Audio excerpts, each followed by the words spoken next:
Hello everyone and welcome to CRPS Contender, my Complex Regional Pain Syndrome Education channel. Today we will be talking about Level 3 in my Autoinflammation and Autoimmunity mini-series. This is CRPS at its roots. Hey, I'm Dyin over here.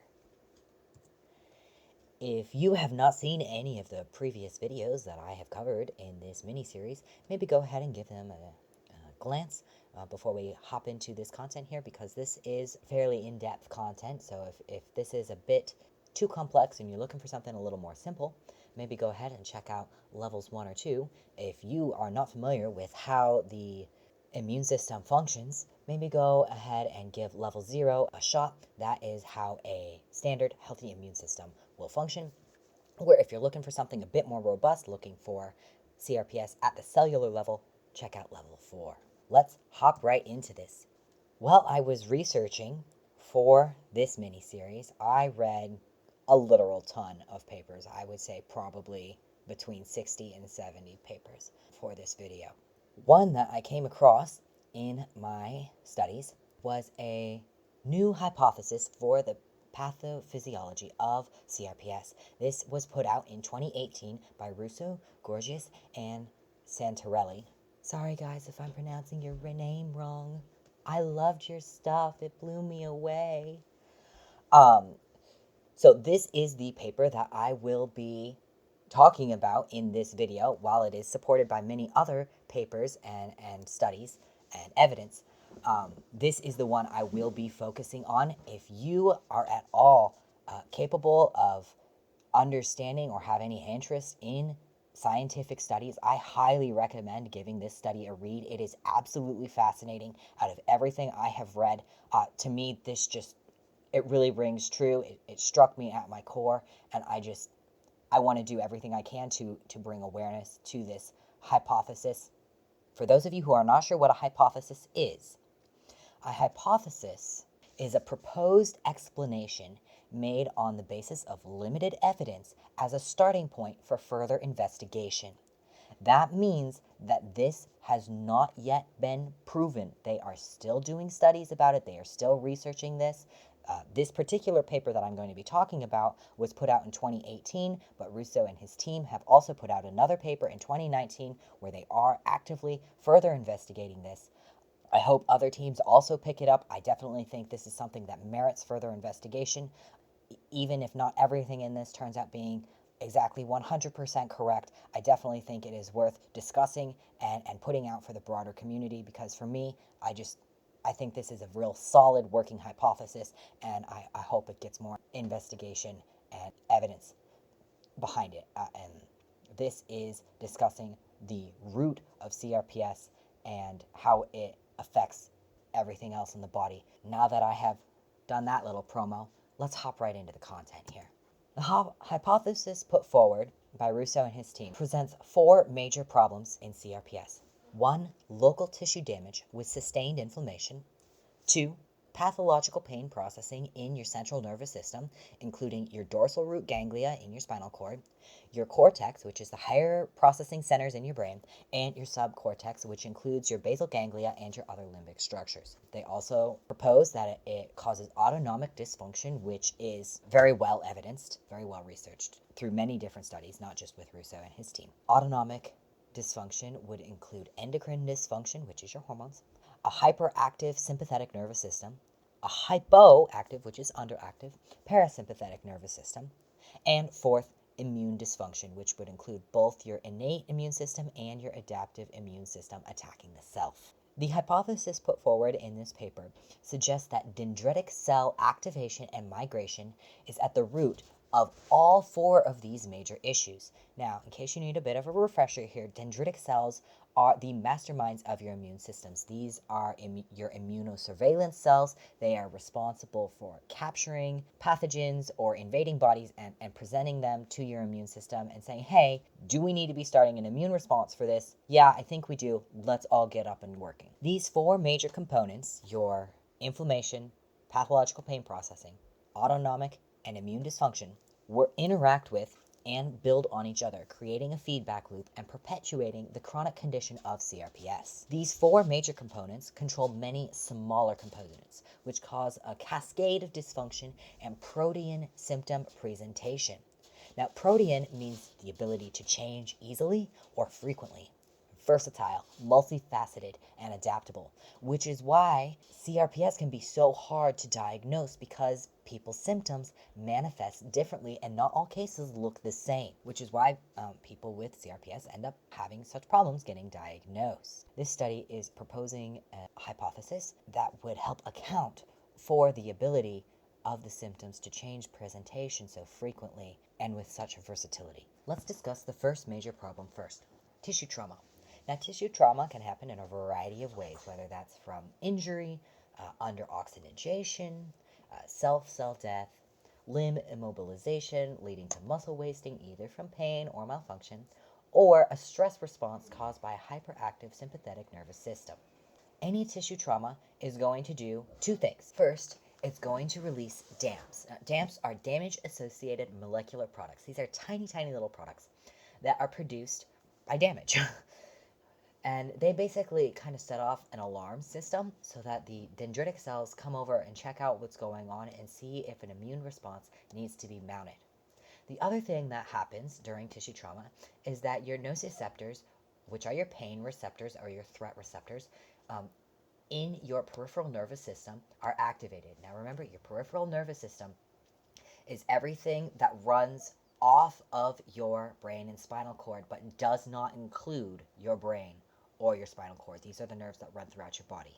This activates two different nervous system fibers, your A delta fibers. These are the first quick, shallow pain that you experience. They also activate your C fibers. Now the C fibers, this is where you get that burning pain. This is the second, slower, deeper spreading pain. And in CRPS, these particular fibers cause real problems. Okay, so what happens after you have tissue trauma? And these two things happen. Your DAMPs are released and your pain receptors are activated.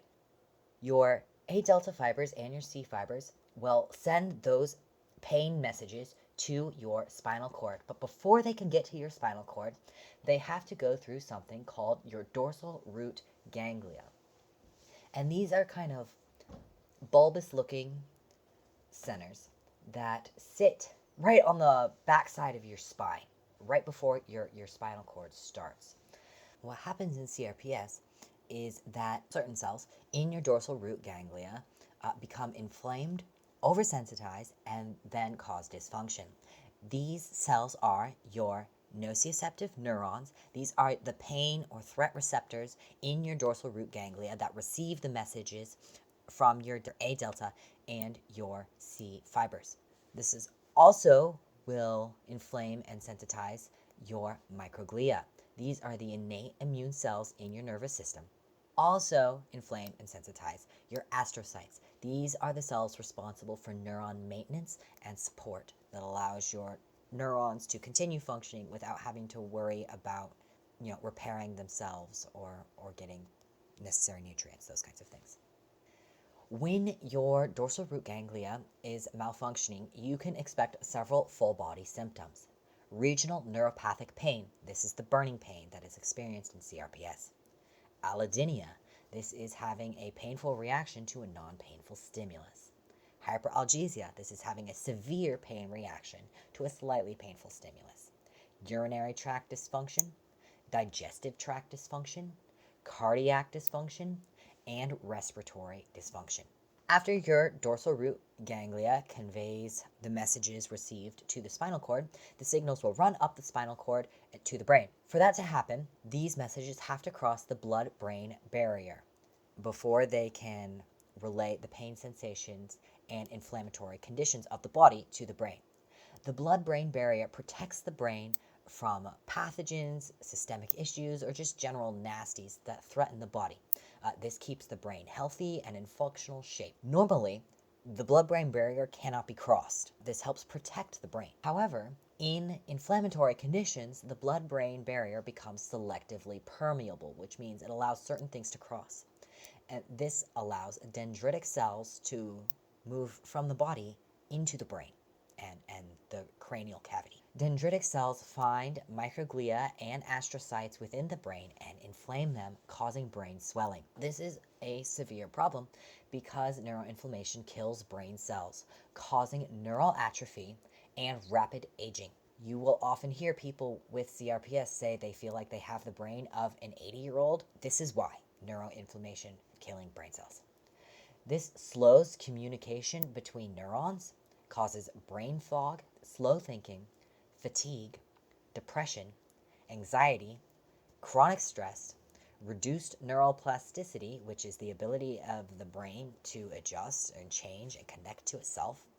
And this can also enhance progressive neurodegenerative diseases. After the pain stimuli are received by the brain from the spinal cord, pain processing occurs in your cortex, which is your gray matter and higher reasoning functions, and your subcortex, which is the area right below that that's made up of white matter and ends of your nerves, your major nerves. The subcortex is where your limbic system is housed. During your pain processing, neuronal activity dysfunction occurs, regulated by your microglial and astrocyte activation from your dendritic cells, which causes your neuroinflammation.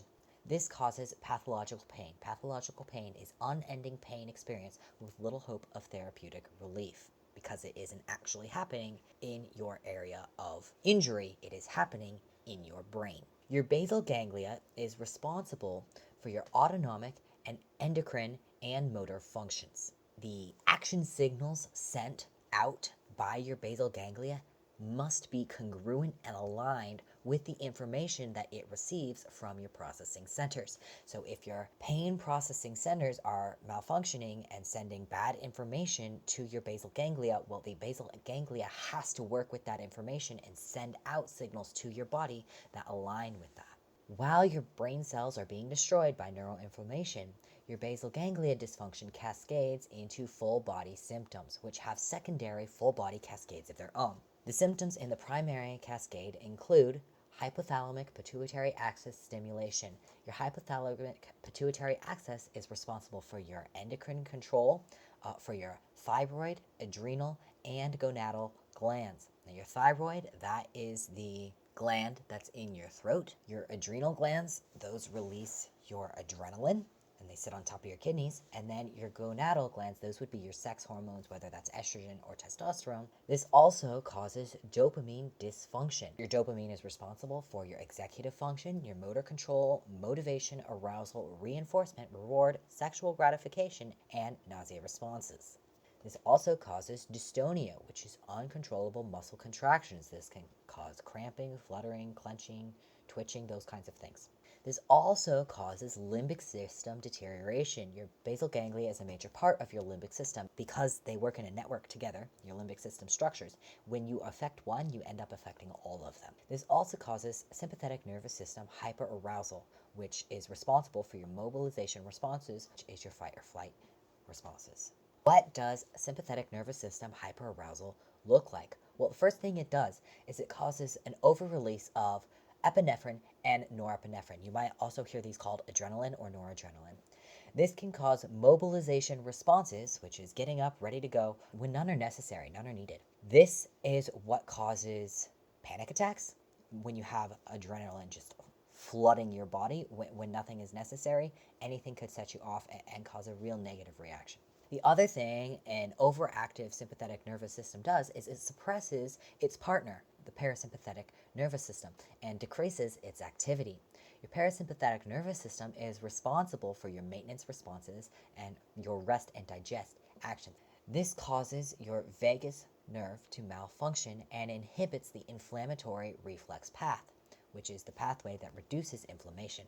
When you have a suppressed parasympathetic nervous system, this creates a chronic stress response because your body is constantly flooded with adrenaline and doesn't ever have the ability to rest and relax.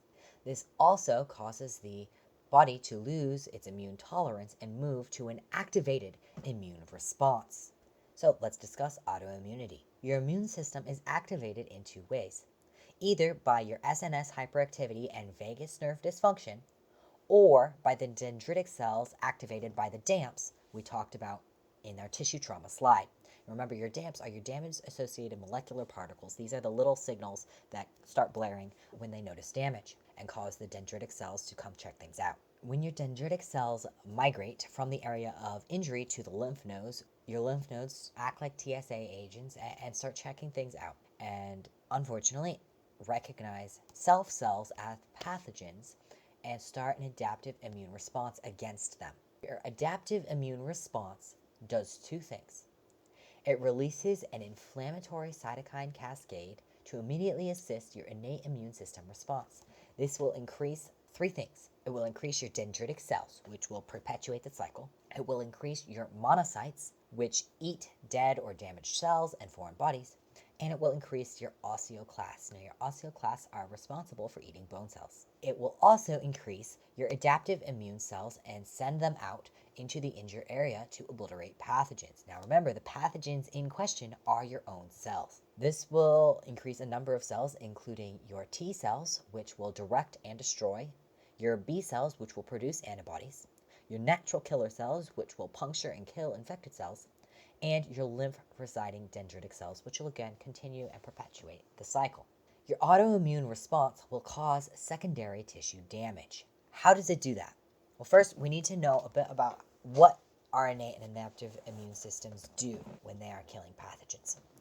Your innate immune system cells, imagine them like your average army grunt. There are legions of cells, they die frequently, they're easily replaced, they deal with pathogens with sheer numbers. Imagine a medieval battle where you can only interact with your enemy with close combat weapons. Your adaptive immune system would be a more modern type of warfare. These are your drone operators. They are fewer cells, they're hard to replace, they're highly specialized, and they deal with pathogens via long-range ballistic missiles. Your adaptive immune system creates collateral damage when dealing with pathogens. They kill healthy cells while destroying pathogens and basically just end up hoping that you kill all the pathogens before you kill all your own healthy cells. When your immune system recognizes yourself as a pathogen, things can become very damaging very quickly. In CRPS, your immune system recognizes your nervous system and your neurons as pathogens and attacks them, destroying neuronal structures and focusing specifically on your autonomic neurons, which is what causes all this autonomic dysfunction. Several adrenaline and acetylcholine receptors, which, remember, those are the receptors on the outside of the cell wall that pick up certain hormones, are labeled antigens, which are pathogens, by your B cell antibodies. Your antibodies then bind to these receptors, marking them for destruction. At this point, this is called an autoantigen and autoantibodies. These are antigens and antibodies that are turned against the self, which is where the auto prefix comes from. These receptors regulate many things, including your heart rate, your blood pressure, your vasoconstriction, your digestive capacity, dystrophy, sweat glands, your smell sensitivity, and your appetite and anorexia. Now, this again is not the same thing as anorexia nervosa, which is a version of dysmorphia where you see yourself not in the way that you are, where you think you're too fat. This is not the same thing. Anorexia and anorexia nervosa, while they can exist simultaneously, they are not the exact same thing. The immune system response perpetuates itself and continues the cycle. Your collateral cell damage from your immune response causes secondary tissue damage and perpetuates the cycle, because remember, the first step of this cycle was tissue damage.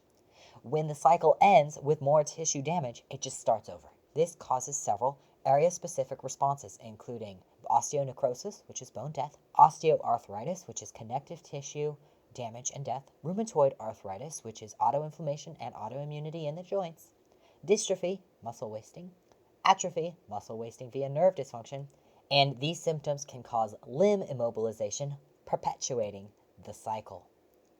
And then finally, we end up with endothelial dysfunction. Tissue damage causes inflammatory cytokine cascades, causing localized blood vessel remodeling and vascular permeability.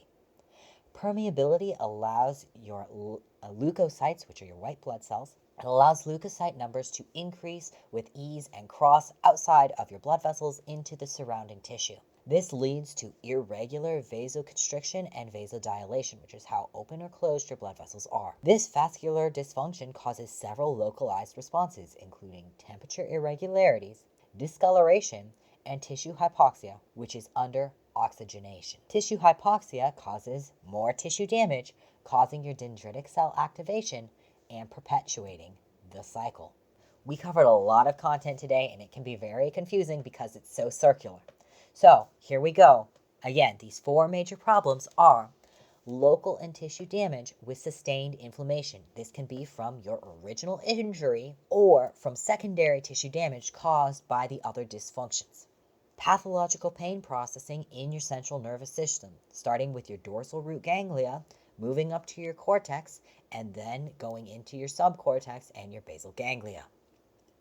This will then cause autonomic dysfunction, which is endocrine dysfunction from both your central nervous system dysfunction and from your autoimmunity attacking your hormone receptors in the cell walls and destroying them. This also is from a hyperactive sympathetic nervous system and a hypoactive parasympathetic nervous system, which causes immune dysfunction in your innate and adaptive immune systems, which all of those together create more local tissue damage and start the cycle over and over and over and over and over. This is why it is important to get CRPS under control within the first several months. You normally have about 6 months before you end up with real long-term damage from CRPS. If you can get it under control in 6 months, that does not mean you are cured, but it does mean your life will improve significantly. However, if you end up going on for a year, 2 years, 3 years, 5 years, 10 years, 15 years, these problems become pretty well established in your body, and the likelihood of recovering from them is much less likely. Thanks so much for watching. If you like the content I create on this video, go ahead and hit that subscribe button and ring the bell. If you would like to contribute to my medical expenses fund, my Patreon is CRPS Contender.